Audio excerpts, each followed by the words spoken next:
Hola, ¿cómo estás? ¿Cómo afecta los diferentes tipos de contaminación visual, auditiva, química que provienen de la ciudad en los ecosistemas de la montaña? ¿Cuáles son las consecuencias a corto y a largo plazo? Bueno, muchas gracias primero que todo por haberme invitado para responder este tipo de preguntas. Vamos con la primera. ¿Cómo los diferentes tipos de contaminación han afectado a la montaña? Pues eh, hay muchos factores que intervienen. Primero, pues el crecimiento urbano ha hecho que pues se vean muchos tipos de contaminación. Yo quiero hablar específicamente de la contaminación sonora. Pues esto tiene una afectación muy grave debido a que pues no a mediano sino a largo plazo hemos visto como muchas especies de fauna se han ido desplazando.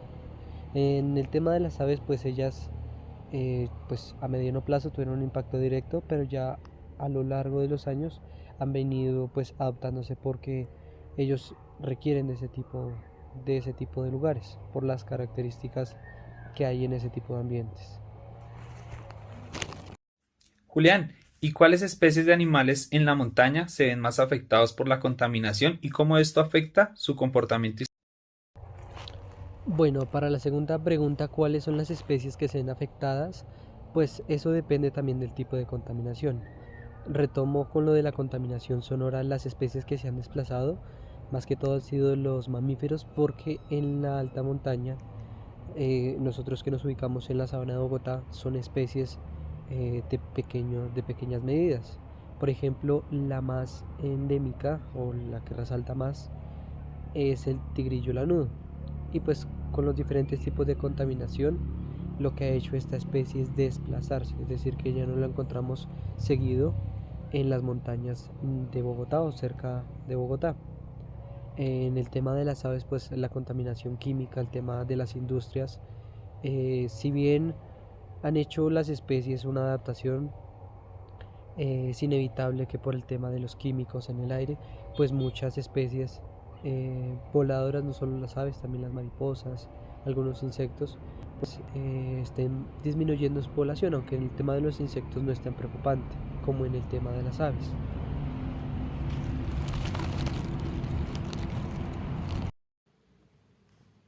¿Qué tipo de plantas son las que más se ven afectadas por la contaminación del aire y la deforestación?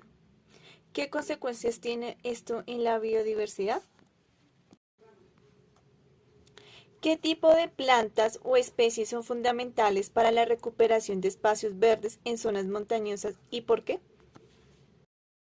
Bueno, en el tema de la pregunta de las plantas es como la que me interesa más. Pues con el tema de la contaminación, retomo, las plantas también como las aves se han adaptado muy bien. Sin embargo, pues en nuestros ecosistemas eh, es de reconocer que vemos o identificamos especies que han sido introducidas y las que más se ven afectadas son las especies endémicas. Es desconocimiento pues de algunas personas cuáles son las plantas endémicas y es por eso que el ejercicio en la educación debe reforzarse en este sentido, de reconocer cuáles son las plantas de acuerdo a qué ecosistema. Pues el tema de la deforestación es algo muy triste. Nuestras montañas son un reflejo también de la expansión humana del hombre y no se ven procesos em, y no se ven procesos conscientes sobre la reforestación. Por ejemplo, sí, si vemos que hagan jornadas, pero en ocasiones no lo hacen de la manera correcta. Lo que se recomienda desde el cuidado ambiental es sembrar especies endémicas, pero diferentes especies, no una sola especie, porque no vamos a crear un bosque de una sola especie. Lo ideal sería repartir muchas especies en un mismo sector para que pues ese territorio se recupere. ¿Qué especies endémicas recomiendo? Pues digamos aquí de la sabana de Bogotá tenemos el tuno esmeraldo, tenemos también diferentes especies de cucharo y bueno, hay unas especies que se han venido adaptando muy bien a pesar de que son introducidas, como lo es el urapán. Julián, ¿qué acciones puede implementar la comunidad para reducir la contaminación y así contribuir en el cuidado de las áreas montañosas? Bueno, esta pregunta de qué acciones puede implementar la comunidad es muy interesante. Podemos señalar varios ejemplos. Pues como ejemplo,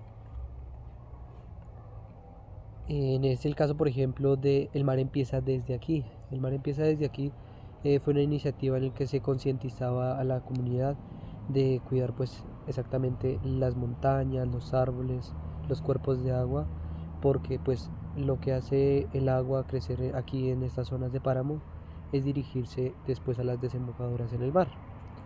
Sin embargo, ¿qué acciones puede implementar directamente la gente para el cuidado de la montaña? ¿Qué acciones puede implementar directamente la gente para el cuidado de la montaña? Es, primero, si van a realizar senderismo, hacerlo con guías locales, em, evitar el uso de plásticos de un solo uso, siempre pues cargar la botellita de agua pues para que no necesiten o requieran comprar de una botella plástica que seguramente después van a botar, y optar también por alimentos orgánicos.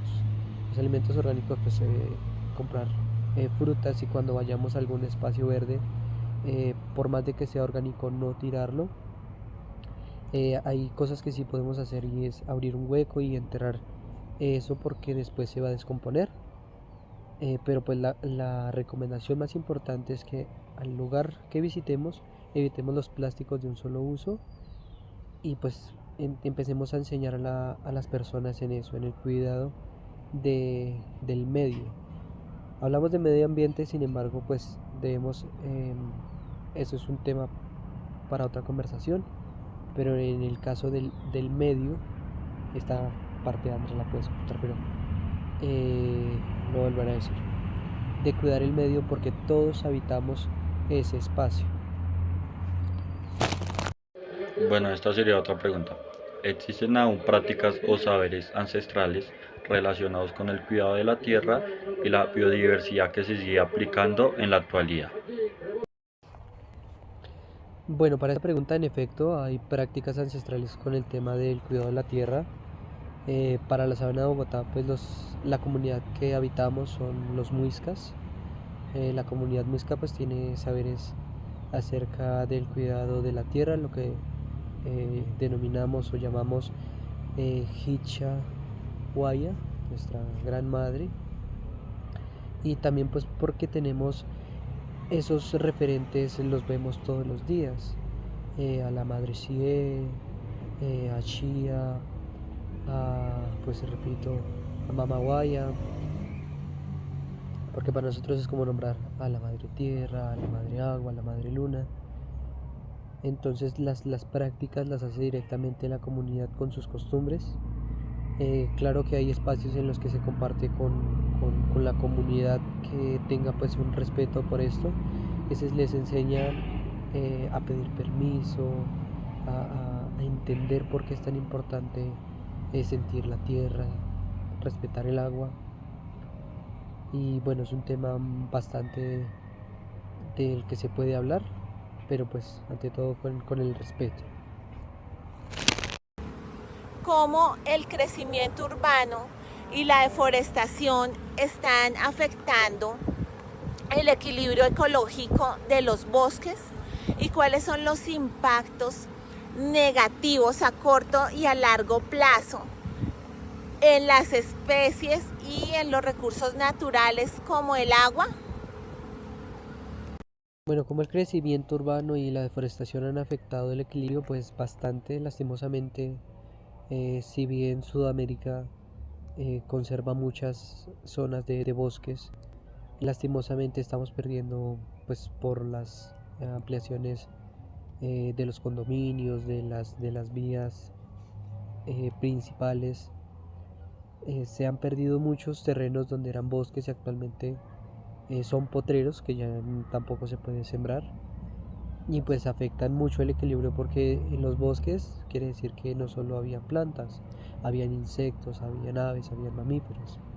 Y bueno, también con el tema de la agricultura se debe gestar un movimiento consciente, porque no es solo el hecho de abrir la tierra, sembrar una semilla y explotar la tierra. ¿Qué mensaje o reflexión les darías a las nuevas generaciones para fomentar la importancia del cuidado de la naturaleza? ¿Cómo las personas pueden convertirse en agentes del cambio ambiental? Bueno, la última pregunta para las generaciones. Eh, como responsable de ser un salvaguarda del patrimonio, un guardián ambiental, a las nuevas generaciones lo primordial es apropiarlos con ese sentido de pertenencia. ¿Qué mensaje les dejo yo como reflexión? Cada uno tiene una labor importante aquí. En mi caso yo quiero ser ese guardián colibrí. El colibrí es como ese mensajero que lleva no solo las ideas de otros que ya las implementan, sino de que lleva la semilla. Más que llevar la idea es llevar la semilla. En mi caso pues les estoy dando ese mensaje de cuidar no solo los árboles, los animalitos, sino cuidar las piedras, los cuerpos de agua, el aire que respiramos, porque esas acciones que nosotros hacemos no las estamos dejando para nuestro futuro, las estamos dejando quizá para nuestros nietos.